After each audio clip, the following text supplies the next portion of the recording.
Welcome to the sixth class about direct policy search and deep reinforcement learning. We are starting a new part of the playlist corresponding to the combination of direct policy search and reinforcement learning methods. That's why the title has changed to Evolution plus Deep Reinforcement Learning. And this particular lesson will be dedicated to using evolution to optimize policy in a deep reinforcement learning problem. So first, a general word of introduction. From the previous videos of this playlist, you have seen many distinctions between reinforcement learning and evolutionary methods, and the one that I will retain is the following. Reinforcement learning methods follow a gradient, but they do not evaluate the obtained agent, so it happens quite often that by following the gradient, the next policy has a lower performance than the previous policy. So you don't have a monotonic improvement on the policies. By contrast, evolutionary methods, they perform random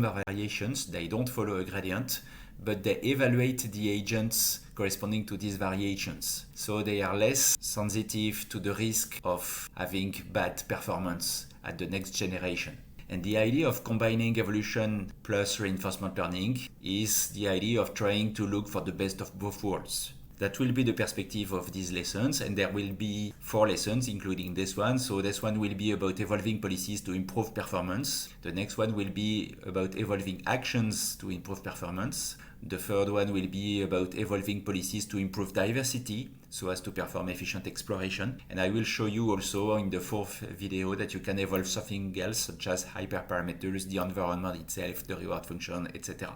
A word to say that these 4 lessons correspond to this paper. If you want to have more details about what I will be telling you, you should read this paper. But there was, before that, another trend about combining evolutionary methods and reinforcement learning in learning classifier systems. This is something that is quite outdated, but you can have a look at this survey if you want to know more about this older perspective. So let's start to investigate methods that evolve policies to improve performance. This table is from the paper. What I just want to show with the table is that there are many combinations in this family, and these combinations combine different reinforcement learning algorithms such as TD3, DDPG, soft actor critique, PPO, ACER, etc., and different evolutionary algorithms. I won't go into the details of these categories. This is explained in the paper. So that's the most active line of combinations. These combinations all fit into this general architecture. The idea is that you have a population of policies, as in evolutionary methods. These policies are evaluated by fitting them into an agent that interacts with an environment. These interactions give rise to trajectories. And then 2 things happen. First, these trajectories are evaluated with a fitness function, and this allows you to evaluate different agents and to select the best one. Then you perform variations and you have a new population of agents. So that's the variation selection framework. So that's the standard evolutionary approach. But also the trajectories are fit into a replay buffer. And then an off-policy reinforcement learning algorithm will use this replay buffer to improve some policy or some policies and inject them into the population in some way. So that's a generic template for the whole set of algorithms that you will see thereafter. So let's start with the algorithm that gave rise to the renewal of the evolutionary plus reinforcement learning combination, which is called ERL for evolutionary reinforcement learning. It is proposed in this NeurIPS paper, and you will see that there are several systems in the following slides that were published in top machine learning conferences such as NeurIPS, ICML, or ICLR. So how does this one work? You have the standard evolutionary loop that I've just described to you. That's used with some GA, so you have crossover and mutation operators as in standard genetic algorithms. And for the RL loop, you have a DDPG critic and a DDPG actor. And the idea is that from time to time, the DDPG actor is inserted into the population. So what's happening is quite interesting. The idea is that if this DDPG actor is better than the rest of the population when evaluated, it will get selected and it will remain into the population. And through variations, so crossover and mutations, this agent will draw the whole population towards better performance. Otherwise, if the DDPG actor is less performant than the rest of the population, due to the selection here, it will just be discarded. So when reinforcement learning performs better than evolutionary, then it improves the evolutionary part by injecting better agents into the population. And when reinforcement learning is performing worse than evolutionary method, the reinforcement learning part is just ignored, so you just have the same as an evolutionary method. So you can just be better or equivalent to the evolutionary method itself. This is illustrated in this experimental study. Actually, I have already shown you these slides when I was willing to justify the idea of combining evolutionary methods and reinforcement learning. And here you have the evolutionary reinforcement learning approach, and you can see that it clearly outperforms both reinforcement learning methods themselves, so DDPG and PPO, and evolutionary approaches such as a pure GA. Actually, if you look closely, these performance on AlphaTheta are not state of the art, so probably the reinforcement learning algorithms were not properly tuned and the performance should be closer to the one of ERL. But anyways, they managed to convince people that their combination was more performant than just using RL or just using evolutionary approaches.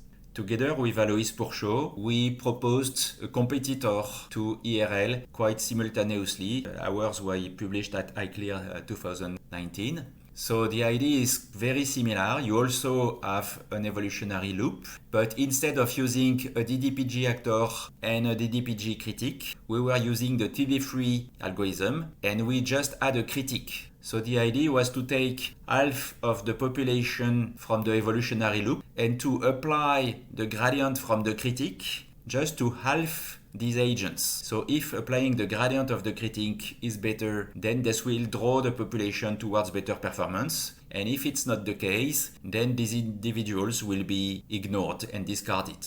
Another distinction with respect to ERL is that we were using an evolutionary strategy, actually the cross-entropy method, which is known to be easier to parameterize and to tune than a genetic algorithm. This paper had quite a lot of success, mainly because the algorithm is simple and there is a satisfactory implementation available, so many people used it as the baseline to compare their method later on. Also the same year, so at ICML 2019, the authors of ERL proposed CERL, which is ERL with a population of TD3 actors. So they took our idea to change from DDPG to TD3, and instead of injecting just a single actor, they inject a population of reinforcement learning actors, and they improve better the population by having several different actors into the population. There was several follow-up of these works in the literature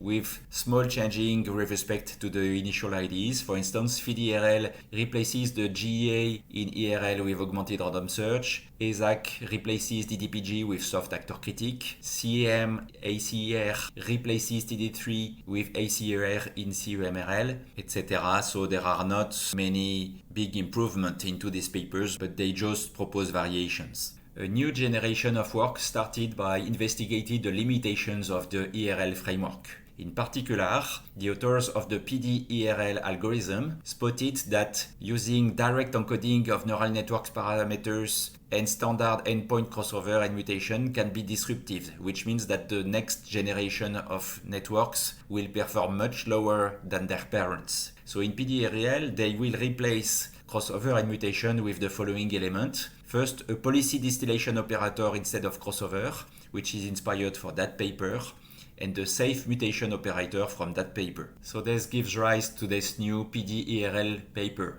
So first, a slide about the new crossover, which is based on the experience. So the idea is that each worker has its own replay buffer, and the crossover, instead of being between the neurons of the agents, are between the replay buffer of the parents. So they share part of the experience of both their parents. The choice of the parents is based on either a greedy selection, so you take the sum of fitness, or some diversity, so you select parents which have different parameters. Actually, in the paper, they are not clear about whether they used the crossover operator with the greedy or the diversity criterion. One can also note that if the policies are stochastic, which is the case if you use soft actor critique, for instance, instead of using diversity with parameter distance, you could use the Kullback-Leibler divergence between those two policies as a measure of diversity. Actually, if you look more closely, when injecting a TD3 agent into the population, what happens is that in general, the most distant policy with respect to the rest will be this TD3 agent. So generally, the diversity criterion will select that particular agent as one of the parents, which will help the TD3 agent to disseminate its neural network into the population. Another point is that the choice of samples in the replay buffer is based on their Q-value according to a central critic that is shared by the whole population. And you will find this idea again into the SC-ERL paper that I will show you later on. Finally, the offspring of the evolutionary process, once you have your two parents, can be pre-trained with some behavioral cloning based on the replay buffer of the parents. This facilitates increasing the performance of the offspring policies. So here is the reference of the PD-ERL paper, and here is the corresponding architecture. So you have a population of agents, but each with its own replay buffer. Having this replay buffer is important because it will be used to perform the crossover operation, as you can see here. And the rest is similar to ERL, but I did mention also that for mutation, you use the safe mutation operator from the Lehman paper. I also forgot to mention that there is a central replay buffer that contains all the trajectories and that each agent has its own local replay buffer which corresponds to some genetic memory of the particular agent. If you want to know more, you can have a look at the paper or go to the code. Let's now have a look at SC-ERL. So SC stands for Surrogate Assisted Controller. This paper was published in Information Sciences. And the idea with respect to the previous one is that to perform selection, instead of using many trajectories, you use a surrogate fitness coming from the critic. So this helps you improve a lot the sample efficiency because you need much fewer trajectories to evaluate your population of agents. You just ask the critic, how good is my particular agent? And this idea can be applied in many algorithms combining evolution and RL. Finally, a last paper, SUP-RL, where the perspective is quite different to the previous one. The idea is that in all the systems that I have presented to you so far, the main loop is evolutionary and the RL loop is there to generate faster improvement. In the SUP-RL work, which corresponds to this paper, that's an iClear paper again. The main loop is the reinforcement learning loop, and from time to time you perform an evolutionary step to improve the RL agent if you found better offspring. So the idea is that from the population you look for the best element, and if it's better than the current reinforcement learning agent, you will soft update the reinforcement learning agent toward its best offspring. So it's a way to improve the reinforcement learning actor from some element in the population. And that's it for this lesson. Thanks for listening.